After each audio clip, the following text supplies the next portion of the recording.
আসসালামু আলাইকুম। ঘটনাস্থলে আমরা তখন উপস্থিত থাকি। একটি ব্রয়লার মুরগির বাচ্চার গাড়িতে আগুন লাগে। স্থান চাড়াভিটা, নড়াইল সড়ক। সেখানে আমরা মুরগির বাচ্চাগুলো দেখলাম। মুরগির বাচ্চাগুলো অঝরে পড়ছিল।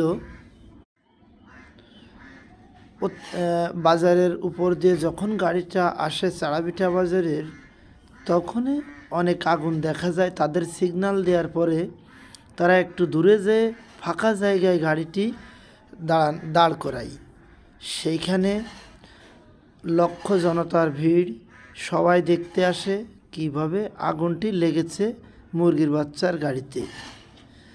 তখন আমরা সেখানে হাজির হয়ে দেখেন মুরগির বাচ্চার গাড়ি থেকে মুরগির বাচ্চাগুলো উদ্ধার করছে।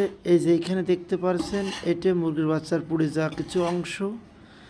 আর ফায়ার সার্ভিস এসে গাড়িটি একদম নিয়ন্ত্রণে করে আগুনটি নিভিয়ে দিলেন। আর এইখান থেকে সাধারণ জনগণ যারা ছিল প্রথম স্তরের, তারা এইখানের যে বাচ্চাগুলো ছিল বা গাড়িটি নিয়ন্ত্রণ করে আগুনটা নিভানোর সম্পূর্ণ সার্বিক সহযোগিতা তারাই করেছেন, এলাকাবাসী।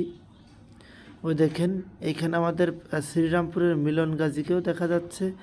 মানুষ আসলে একটা যান বাঁচানোর জন্য কত কষ্ট করে সে মানুষটা নিজেও জানে না। এই দেখেন এখানের হাজার হাজার মুরগির বাচ্চা, এগুলো এক এক করে মৃত্যুর কোলে ঢুলে পড়ছিল আগুনের তাপে। কিন্তু এই যে আমরা দেখতে পাচ্ছি, সেইগুলো মেন রোডের পর দিয়ে এইভাবে কিন্তু রাখা হয়েছে, পাকা রাস্তার পর দিয়ে। এটা খুব দুর্ধর্ষ একটি কাহিনী। এটা না দেখলে, নিজের চোখে না দেখলে নয়।